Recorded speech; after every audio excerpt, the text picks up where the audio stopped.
This is an NBC 10 News podcast. Thank you for turning to 10, your news leader. 10 News Conference with Gene Valicenti continues right now.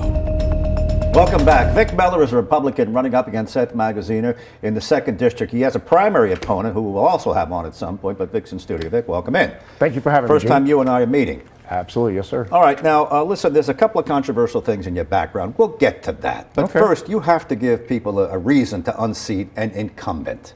Okay. And what's the headline? Magaziner has done this. You got to get rid of him because of this. Now, I cover politics. I don't see anything egregious. I don't see the headline yet. So you tell us why Magaziner's got to go. Well, he's got to go because Rhode Island is last in so many categories that the state is a failure at this point in time. It's inhumane to Rhode Islanders that they have to keep putting up with what they're putting up, being last in everything. We have to change a mindset. We have to change it from the ground up and the top down. Yes, sir. Even if you prevail, you know, those problems that I think you're alluding to, last in business, high taxes, the millionaire's tax, all of that, that's local state legislature stuff. Magaziner has nothing to do with that, as much as you would have nothing to do with the state of this state's economy. Well, Gene, I disagree. I'm going to push back a little bit here. There's $18 trillion being invested in this country right now, and none of it is coming here because the federal delegation here all have Trump derangement syndrome, and they're not going to work with the White House. I'm connected right to the White House, and I will be that conduit to bring that money here and those jobs here, obviously working with the state and, you know, with the bully pulpit of, hey, I got this, you need to make some reforms here so we can make this not last in business anymore. You mean you can pick up the phone and call President Trump? I can pick up the phone and get pretty close to him. Absolutely, yes, sir. And by the way, you spent 30 years in Florida? I spent 30 years in Florida. You've been to Mar-a-Lago? I've been to Mar-a-Lago, I don't even know how many times. Have you met the president? I've met the president, I don't even know how many times. You're not ashamed to say you admire him and support him? I am unapologetic. Does that go for the title MAGA? Yes, so you can say I'm a MAGA. I mean, I don't agree with the president on every issue. Of course I don't. I don't agree with my wife on every issue. But for the most part, he's America first, and I'm Rhode Island first. Okay, now when he's got a couple of issues with us. He wanted to kill the wind turbine farm that the Democrats who run Rhode Island said is very important. They prevailed with that. Would you agree with him on that? The governor will tell you that's very important to Rhode Island's economy, that wind turbine farm be built. I don't understand why it's important to Rhode Island's economy. Most of this money is going to Europe. Most of the employees that are working on it are Europeans. Well, you said it'll generate power to relieve us here of our high burden. At 2%. It's at 2% right now. Let's just connect the pipelines and start burning cheap, clean natural gas. So you know what? We have no pipeline to Rhode Island. Would you advocate the construction of a pipeline versus the destruction of the wind farm? Well, they're built. You might as well just use them at this point in time. Well, there's a pipeline, a 42-inch pipeline that's dead-ended in Connecticut that they halted 10 years ago. All we got to do is finish it. It's right around the corner. Give me this headline again, because you really have to make the case. You have to get rid of Magaziner because. And now you're giving me a general, because he's anti-Trump and he's a Democrat and he's with the rest of it. But give me the specific. What has he done? Has he done anything wrong, anything egregious? You have to give people a reason. Well, it has to be egregious. I mean, I think just as policies. Well, I think you do. For you to unseat him, it's got to be something. Well, no, we're going to unseat him, Gene. He supports everything that is part of their agenda. Everything. I am a pro-safety guy. I'm a pro-gun guy. I'm pro-ICE guy. Okay. You can't, Magaziner goes into the police stations and gives them money for a couple cars, and then he votes against the legislation that where if you assault a police officer, you're automatically deported. He votes against measures like that. Okay. You've been away, you're a Woonsocket guy. Yes, originally. Sir. Born and raised. You've been down in Florida. You've been a very successful businessman down in Florida. Yes, sir. 30 years or more. Now you're back. You're renting in Warwick for this particular election.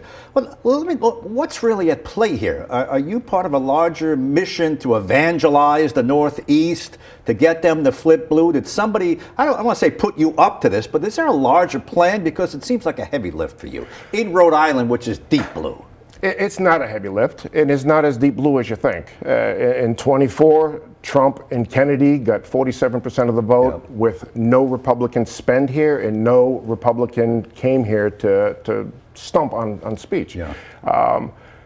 I got the finances, I have the Rhode Island history, and we're going to make this happen. And to allude to your, nobody pushed me to do this. This was my own idea. I semi-retired after the 24 election, working for 4 years to get that flipped back to Trump. And I was going to be a snowbird. All right, I was going to be a snowbird, came back up, and it's just so bad that they, when I say they, I'm talking Rhode Islanders, talked me into running. So you're down in Florida, you're sitting there, you're watching, listen, a lot of Rhode Islanders listening on the radio, they watch what's going on. Some of them can't stand, to be here anymore, but they can't stand to be without the news from here. And you're saying, I'm going to run for Congress as a conservative Republican in Rhode Island. Even Republicans up here, those who have been successful, they're not conservative, they're not far right, they're their own breed. They're Chafees, the father and son. Even Governor Kachiri, very pro-life. You could call him right of center, but he wasn't a hardcore guy. Why do you think you would work here, given the dynamics of the state? Well, they're painting me as far right, but I'm not far right. I mean, I grew up on welfare. I believe in social issues. I believe people need help. I just, in that part of it, I just don't think it should be a life habit. It shouldn't be a lifestyle. Welfare shouldn't be a lifestyle. It should just be a hand up. Okay. When I first got here and I started my tour and listening to everybody, they say, hey, Vic, Republicans don't vote. You need to appeal to the moderate Democrats, conservatives. And I'm like, the reason that Republicans don't vote is because there hasn't been a candidate here that stands up for what they believe in. And that's me. And everywhere I go, Gene, it's packed. There is a movement going on here. This Rhode Island First movement is in place, it's caught on, and it's real. Yeah, Johnston, by the way, we should point out, went for Trump, but North Providence, there are sections that go, even Democrat towns, these are old line Kennedy/Roosevelt Democrats, who vote for Trump. Now, listen, you got some baggage to explain, and your opponent's going to go after you on this. A long time ago, you had 2 domestic violence incidents. Yes, sir. Your wife accused you of domestic violence, and then a second person in Florida accused you of that. Never went to trial. You were never convicted. The charges were dropped. How are you going to explain that? Magazine already calls that troubling.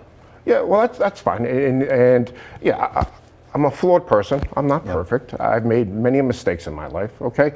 But let me just start out by leading that off with when I first started thinking about running for office, all, as you know, my background, all those consultants were like, you need to expunge your record. And I'm like, no, I am not going to do that.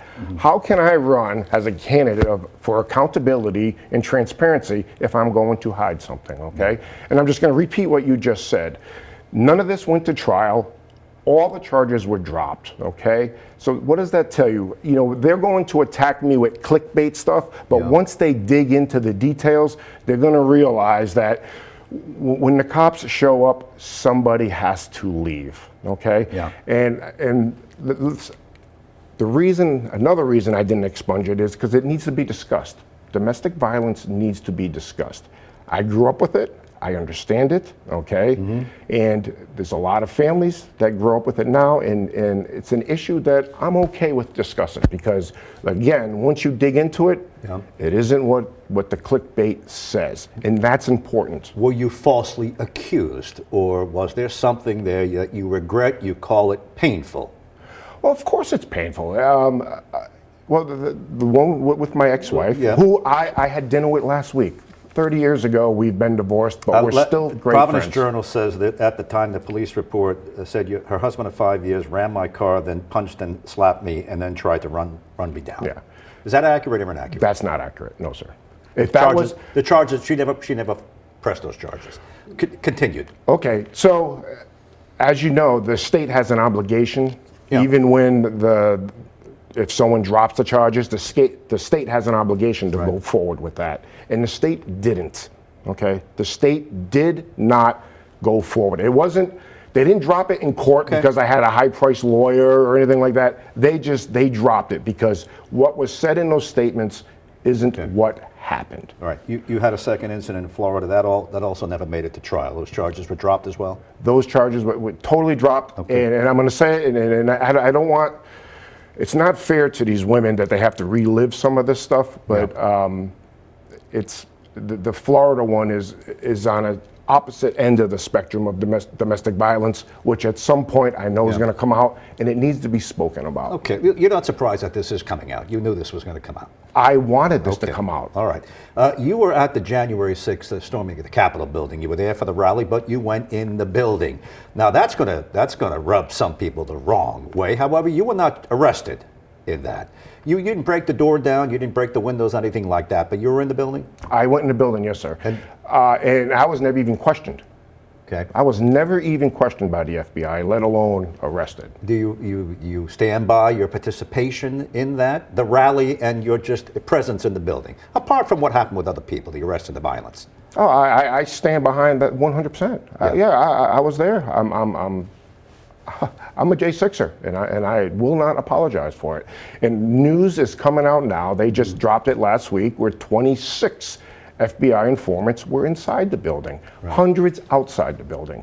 This, I don't want to go into conspiracy theories, because that's what most people are going to think this is, but just watch the news and watch how it breaks. Well, listen, thanks for coming in. We're just getting started. I'll have you on my radio show. We'll continue with this, and good luck in your campaign. You have a primary opponent in Dr. Scully. He's an oral surgeon, so Yes, you're going to have a primary.